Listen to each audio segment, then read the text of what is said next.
Hey guys, Stefan here, welcome back to my channel. In this video I want to share with you my cheat sheet for photo books. In this all-rounder video I'm going to discuss the most common questions that come up when selecting a photo book company, making a photo book, or choosing materials. So where can we create photo books? How can we create photo books? What materials we can choose from? What print qualities are available? Where can we get the photo books from? And what kind of prices should we go for? And where to find the best deals?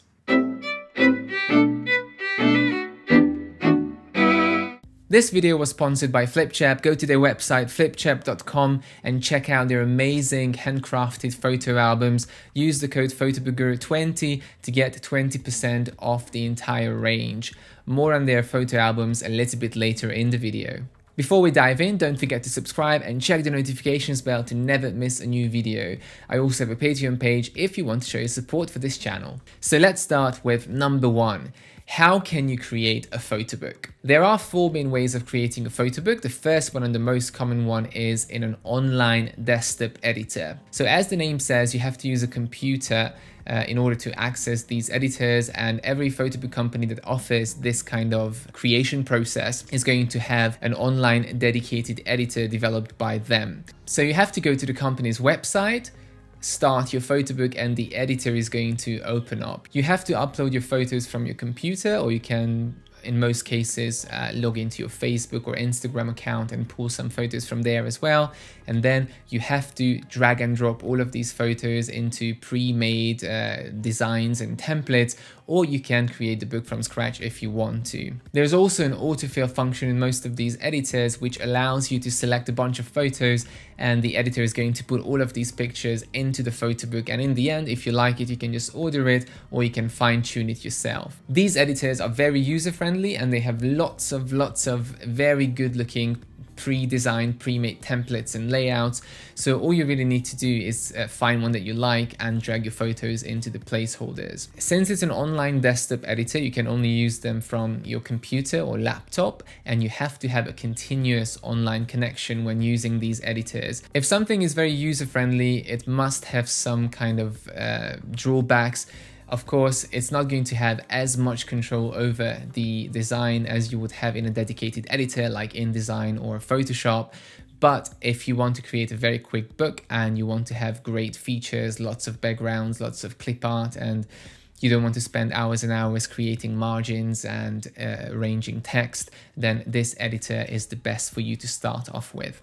Some of the most popular online desktop editors are by Mixbook, Shutterfly, Colorland, and Flipchap. The second way of creating a photo book is an offline desktop editor. It's very similar in nature to the online desktop editors, but you don't need an internet connection to use the editor.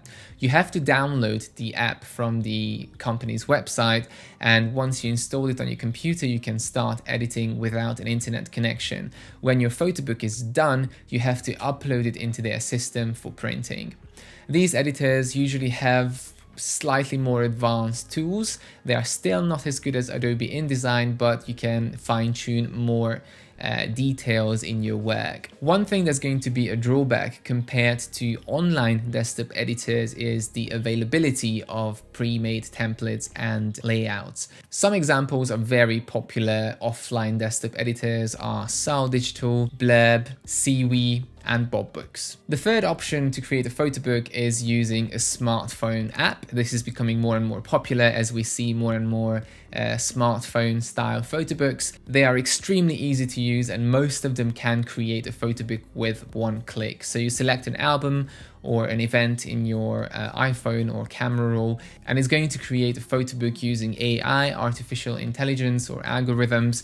Now, this method is, as I said, very quick and very easy, but it has lots of restrictions and limitations compared to an online photo book designer. So if you want something very quick, very easy, or if you're not too bothered about putting loads of text and small elements into your photo books, then a smartphone editor is the best choice for you. You can also edit your books on the go. So if you're on holiday, you can create your photo book while you're on the go, and you can order the book, and by the time you get home, you can have the photo book. Some of the most popular smartphone editors are Chatbooks, Popsa, and free prints. The last option to create a photo book is going to be through an external editor where you have to upload the book in a PDF format onto the photo book company's website. So if you want an unlimited, unrestricted control over the work and design that you're creating, you can use Adobe InDesign, Affinity Publisher, or Adobe Photoshop to create your photo book. In this case, you have to create the templates yourself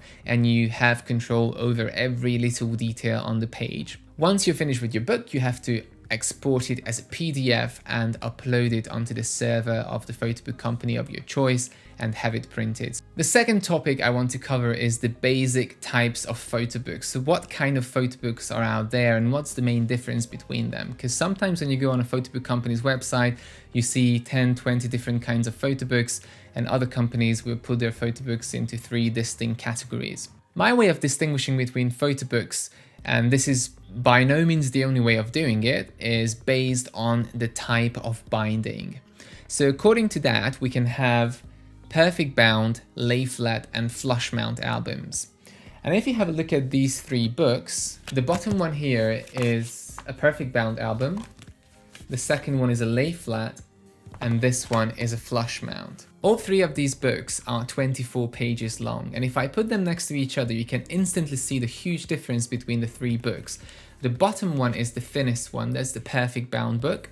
The second one is going to be slightly thicker, is a lay flat book, and the top one is going to be the flush mount album. And once again, all 3 of these books are the same amount of pages.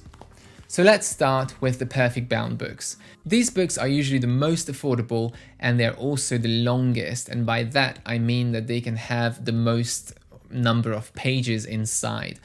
Perfect bound books are printed in a way that they are double-sided, so it's a single sheet of paper and it's printed on both sides, and then these single sheets are stuck together at the spine with glue. So because of that, when you open these books, they don't stay fully flat, they close in, so you have to keep them open with your hand, and there's also a little bit getting lost in the middle where the pages are glued together. This book here is 300 pages and it's still very light and small, and most perfect bound books can go up to 300 pages, some of them can go up to 400-500 pages. So if you need a very long book, you should always go for a perfect bound photo book. Almost every photo book company makes perfect bound books unless they are really fancy and cater just for the most premium customers. But here are some examples of very easy to create, good quality perfect bound photo books.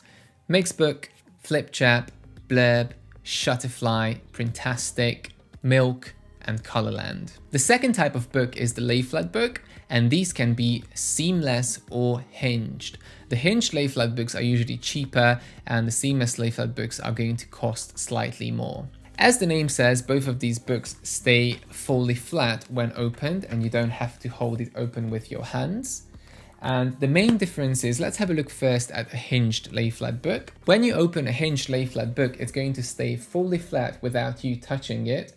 However, in the middle, you're going to see the hinges, these fine black hinges, and the pages are still printed just like in a perfect bound book, so double-sided, single pages, but instead of being glued to each other, they are glued to the little black hinges at the spine, which allows the book to stay fully flat, but there's going to be a little bit getting lost in the middle because there is a hinge. So if you want to create a double page panoramic shot, there's going to be a black divider line in the middle. A seamless lay flat book, on the other hand, is going to open fully flat, and there's going to be nothing getting lost in the middle and no break in the middle.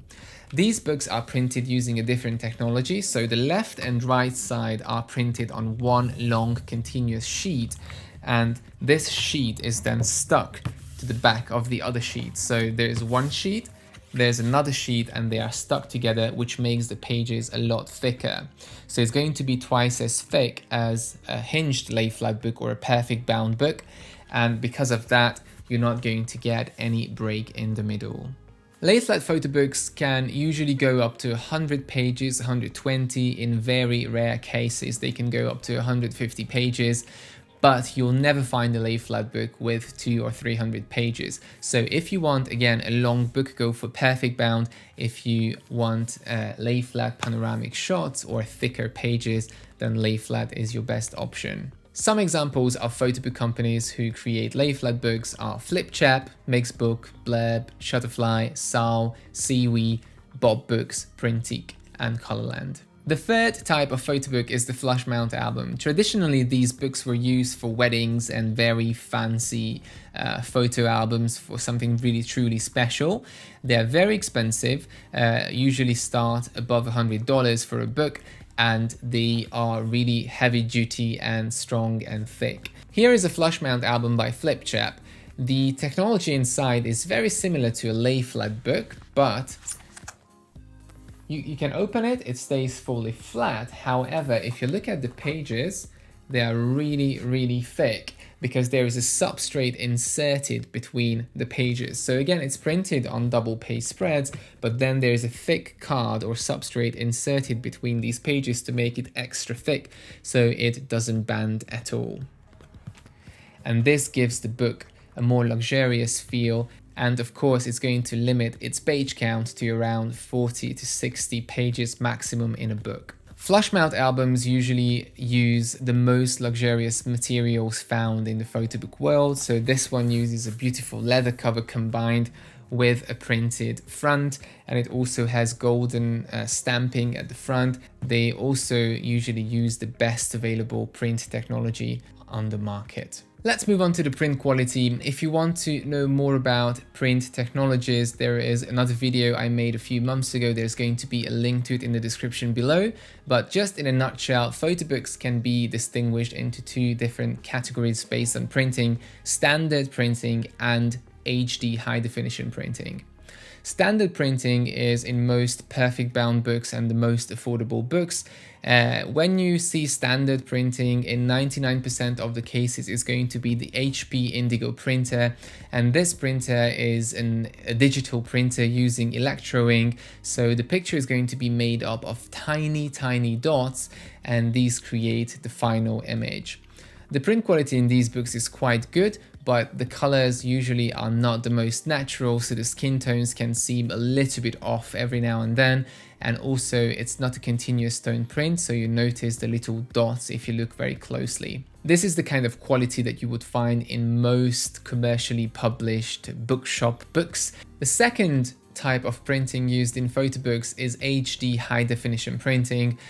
High definition printing until recently meant almost exclusively silver halide printing, which is the old school traditional C-print or chemical printing process where your picture is exposed onto chemically treated paper and is going to yield in a continuous tone print, beautiful natural colors, very nice skin tones, and a very sharp, very high dynamic range print.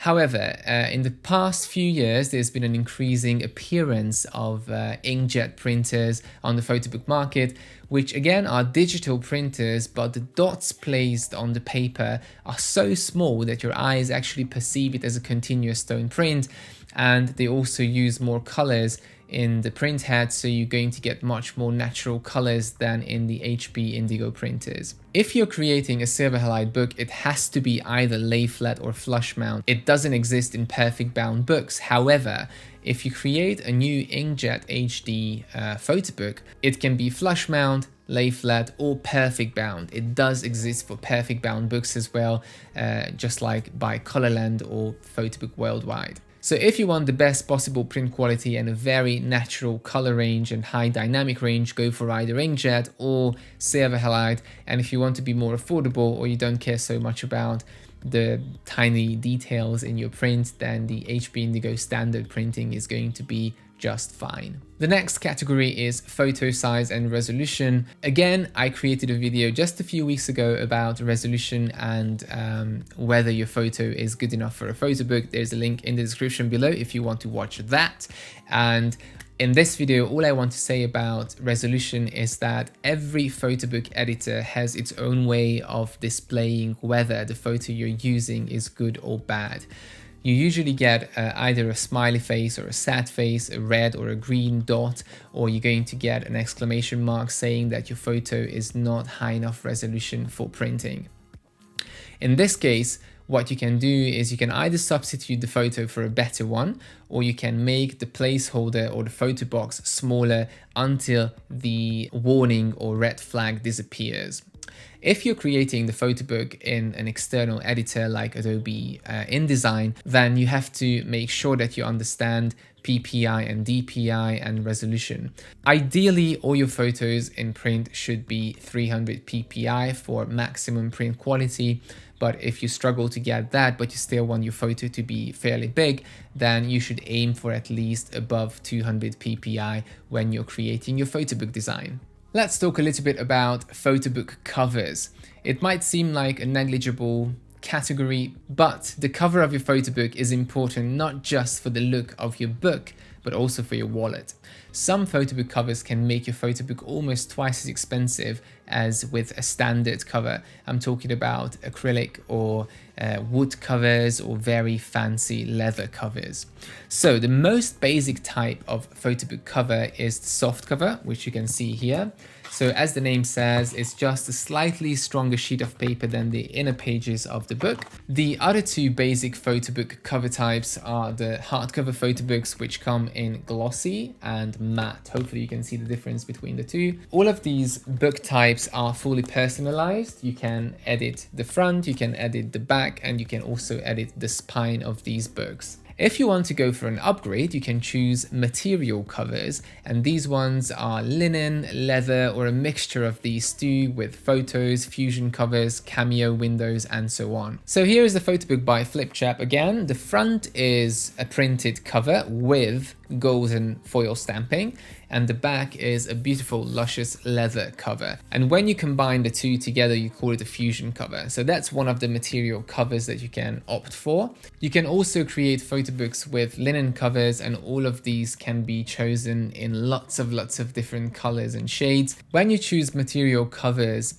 on average, the price of the photo book is going to be 20 to 60% more expensive than with the standard hardcover or softcover option. The most luxurious and indulgent photo book covers are crystal, acrylic, wood, metal covers. These are all really rigid and they make your photo book much heavier. They are not the most common. Not every single photo book company is going to offer them, and they are usually available for flush mount albums. Here is an example of a crystal photo book cover. As you can see, it's glass and there is a photo underneath and it has a beautiful glare. It's very heavy, but it looks very, very pretty. This one is an example for a wooden cover photo book. So again, a very, very strong and heavy book, and the front is real wood, so it looks very one of a kind. And again, you can use these for wildlife, or you can use it for a wedding if you want a more rustic look to it. The metal covers are very similar to crystal covers, but the picture is printed on a metallic sheet and that's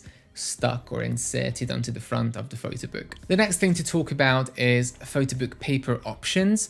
The first thing you want to consider is thickness. It's very important because this attribute is going to decide on how many pages you can put into your photo book and how heavy and bulky it's going to be. Most of the perfect bound books are going to come with the thinnest paper type, which is around 150 GSM, grams per square meter, and they look something like this. So this is again a book by Flipchap, and this is a perfect bound book, and it is a fairly thin paper. These perfect bound books can usually vary between 150 and 200 GSM, and if you go above the 200 GSM range, then you're going to come into the lay flat book paper types or paper thickness. And as you can see, this one is a little bit stronger, but it's still bendable, but it's going to have a lot more rigidity because, as I mentioned before, the two sheets are stuck together, so it's almost like a double page that I'm holding in my hands. Lay flat book pages can range anywhere from 200 GSM all the way to 400 GSM, so they can be fairly thick and thinner as well, depending on how big the book is going to be. When it comes to flush mount albums, again, as I mentioned before, it's not just the thickness of the actual paper, but the substrate inserted between these pages. The pages in this album are 1.2 millimeters thick, and that's quite standard for flush mount albums, and that's the reason why you can only go up to 40-60 pages in these style flush mount albums. Besides thickness, we also have to consider the finish of the paper. There are so many different finishes in the photobook world, but the most common ones are the luster, high gloss, silk, and matte. High gloss is very shiny, smooth surface, and very high dynamic range. Luster paper is very similar, but it has a subtle sheen compared to high gloss, and it also has a pearly, sandy texture.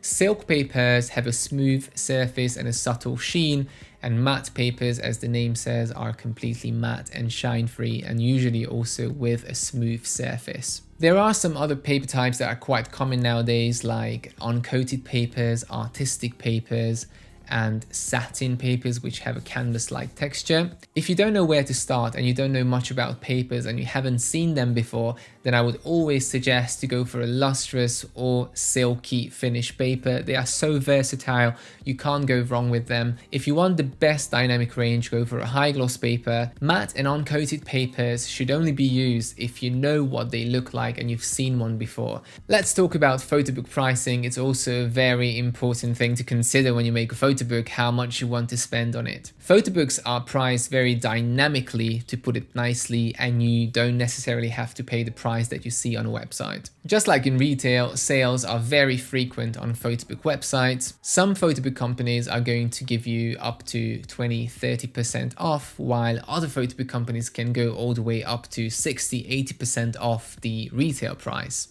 It can be very tricky to estimate the real value of a photobook and how much you should spend on it, so I'm going to offer you a very rough guide here to help you make that decision. Take this with a pinch of salt, because I'm going to make some very big simplifications here. A standard size, and by that I mean this, so like an 11 by 8 inches or A4 size hardcover photobook with 20 pages inside without any upgrades, should not cost more than $20-40.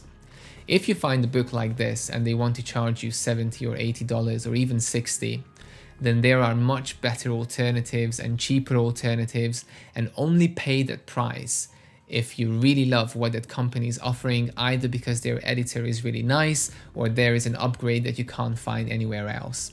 But $20 to $40 after discount is a very good price range for an average hardcover perfect bound photobook. When it comes to lay flat books, something this size, again with a hardcover for 20 pages, should not cost more than $60.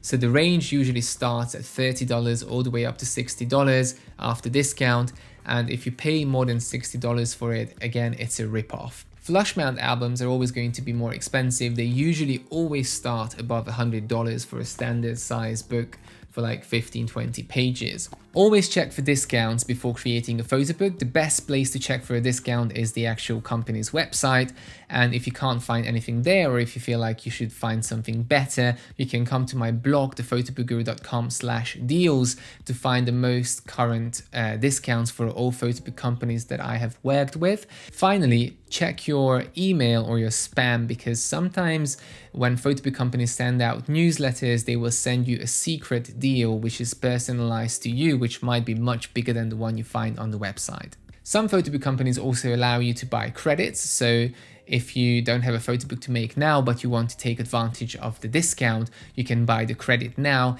for 50% off and create your photobook 3 months later. And finally, let's talk a little bit about wedding and professional albums, since the whole idea of photobooks came from the wedding business, and it's still, I think, one of the biggest market shares when it comes to photobooks.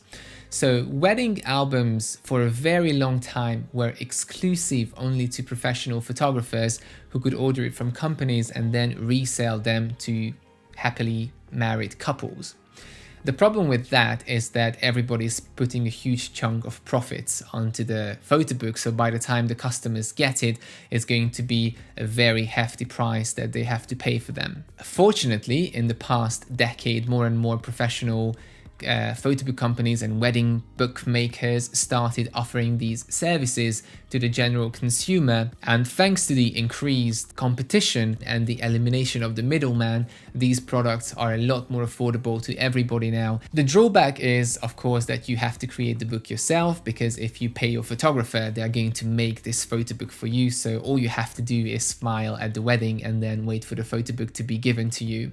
So obviously the price includes that kind of service there as well, but it's still going to be a lot cheaper to make it yourself. Flipchap offers a very personalized service from beginning to end. Their photo books and packages are available worldwide, so anywhere you are in the world you can get them, and they're also very affordable, so you don't have to make yourself bankrupt to get one of these albums. Their photo books can be broken down into hardcover books, lay flat books or photo albums, and the HD photo albums, which are the flush mount books. All of these photo books and photo albums can be fully personalized, and when I say fully personalized, I mean everything from the headband on the spine, from the first page, the material used, from the substrate inserted between the pages, lots of different covers, leather, linen, fusion, cameo, hot stamping, foil stamping, and lots of different paper options to choose from. Another thing that Flipchap really excels at is its ability to create beautiful matching boxes. Boxes are an absolute necessity when it comes to your wedding package. You want to present this book in the nicest possible way. This is a travel book, but of course it could be a wedding book, and I want to show you how you can present it. So the book itself goes into a beautiful box, and the box material is going to match your book material, and the same hot stamping is going to be on the front. When you open the box, you'll find a little holder for the USB stick, and you can also have an optional DVD there as well. And this is not the only box you can get. They have flip boxes, artisan boxes, Pandora boxes to match your taste and the photo book. If this wasn't good enough, with every single purchase from Flipchap, you're going to get a set of 5 free gifts. The first one is going to be a dust jacket with a matrix of your photos from the book. You're also going to get a DIY calendar, which again has pictures from the book.